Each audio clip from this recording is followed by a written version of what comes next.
Durante la escritura de este video se presentó un obstáculo peculiar: toparnos con que es mucho más fácil encontrar información sobre actos malévolos, gente cometiendo delitos y actos atroces, que encontrar actos que te hagan recuperar la esperanza en la humanidad. Y no sé ustedes, pero yo estoy algo cansado del discurso desesperanzador acerca de que la humanidad está mal y vamos a peor rumbo. A veces quiero creer que somos más que potenciales notas amarillistas. Es por eso que en el video de hoy te contaré algunos casos de héroes y heroínas cuyas decisiones y acciones siguen teniendo repercusiones positivas al día de hoy.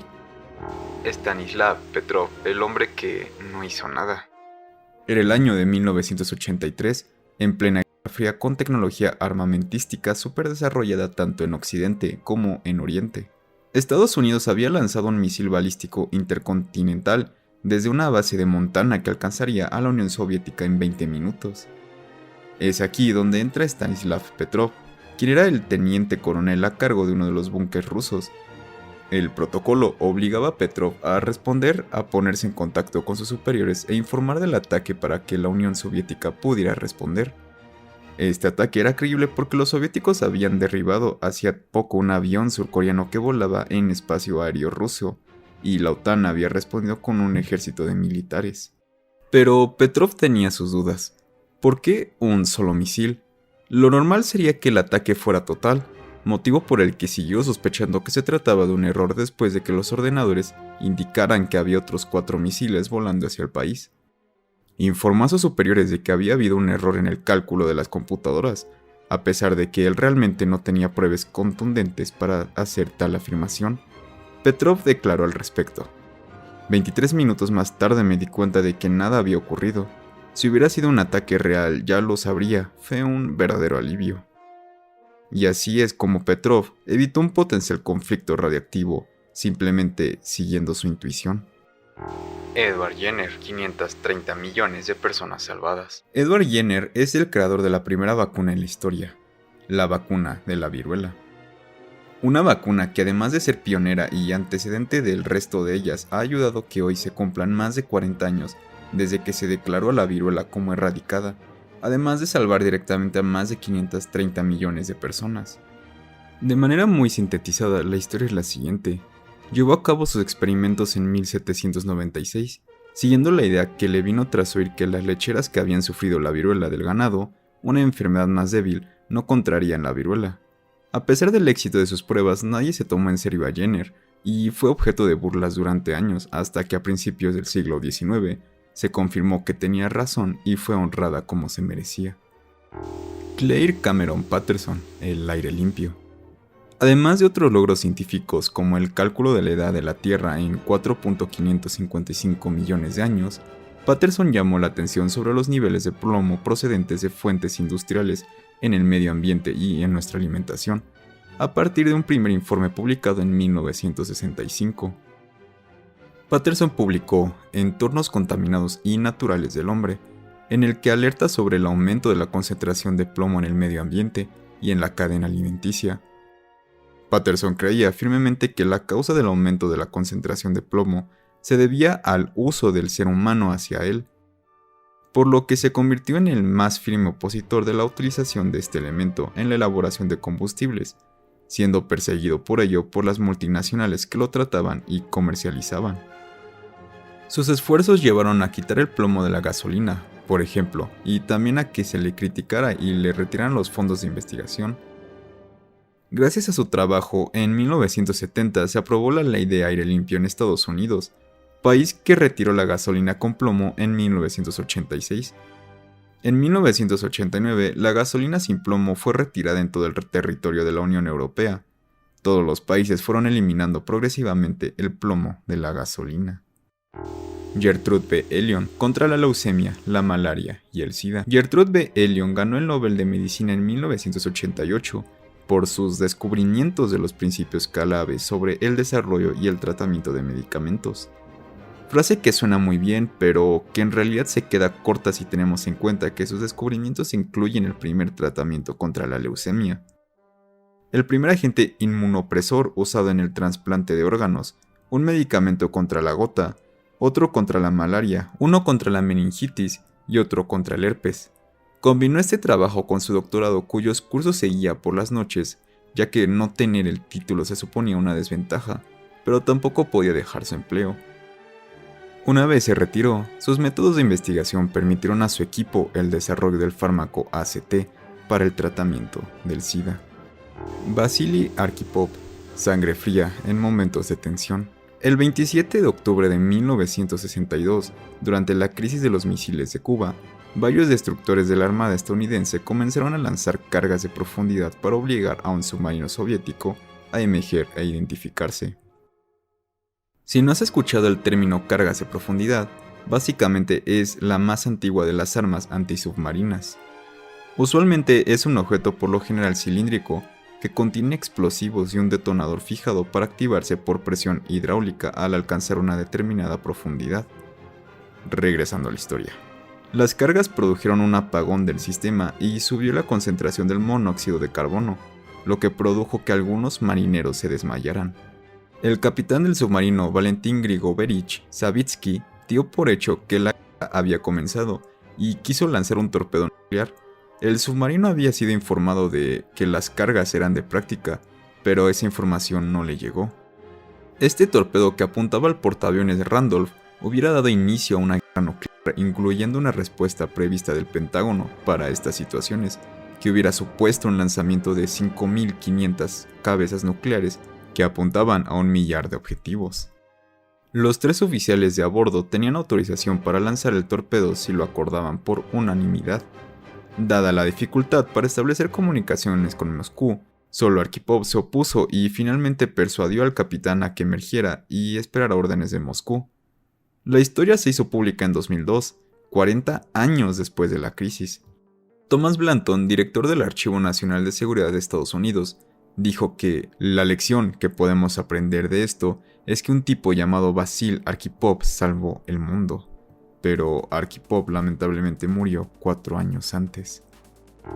James Harrison, el hombre que ha salvado a millones de bebés. La sangre de este australiano, apodado el hombre con el brazo de oro, contiene un anticuerpo muy poco habitual que se puede usar para tratar a los bebés con la enfermedad de Reus, un tipo grave de anemia causado por la incompatibilidad entre la sangre del feto y la de su madre. James ha donado sangre 1.000.000 de veces en 56 años, salvando a 2 millones de bebés. Su sangre también se ha usado para desarrollar una vacuna que salvará a los bebés para siempre.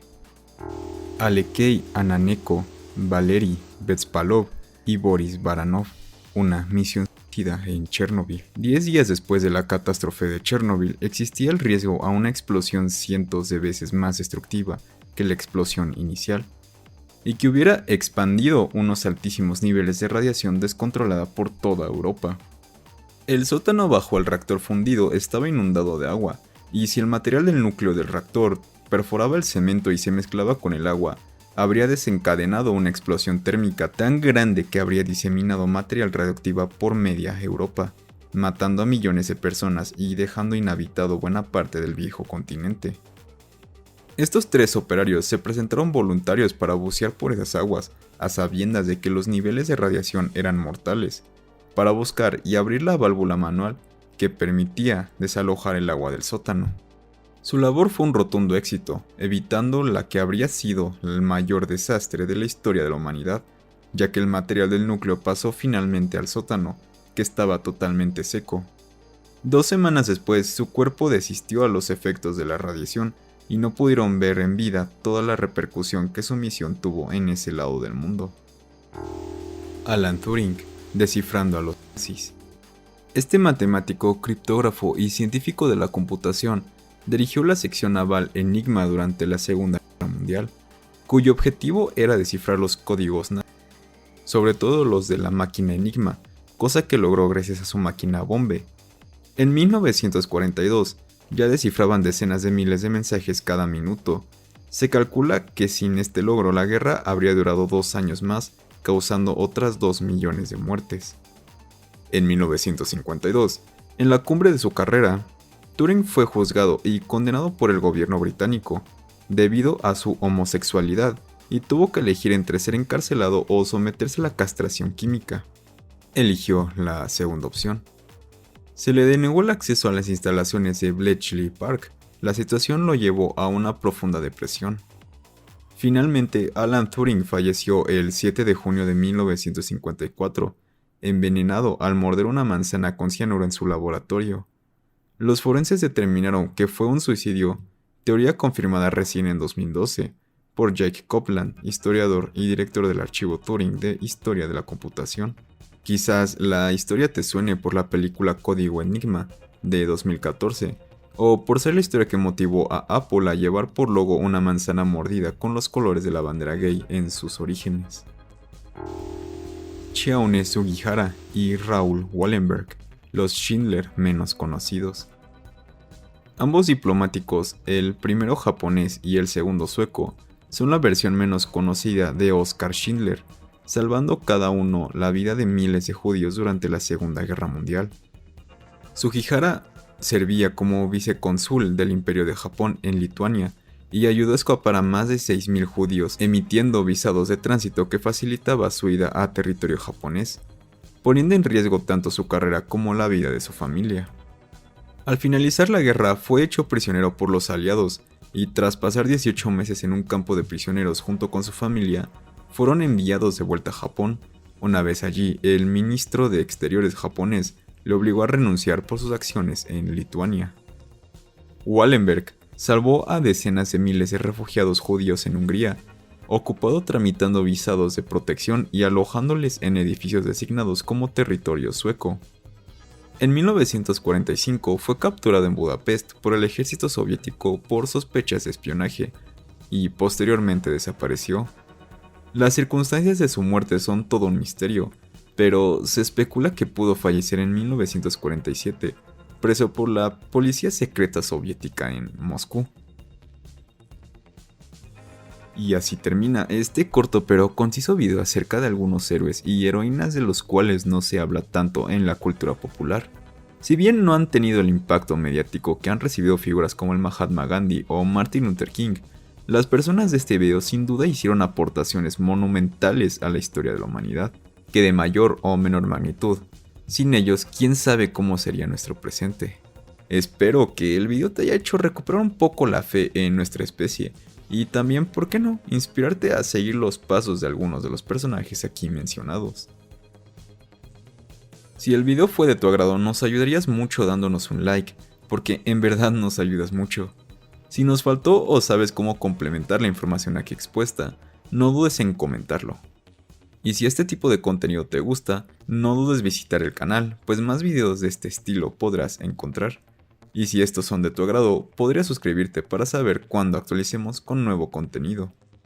Si de casualidad estás escuchando esto en una plataforma de audio, nos ayudarías mucho con una calificación para ayudarnos a posicionarnos más rápido. Recuerda que nuestras redes sociales están en la descripción, donde podemos estar en contacto más cercano y donde puedes sugerirnos nuevos videos. Esto fue el podcast del Iceberg y te deseo una noche oscura.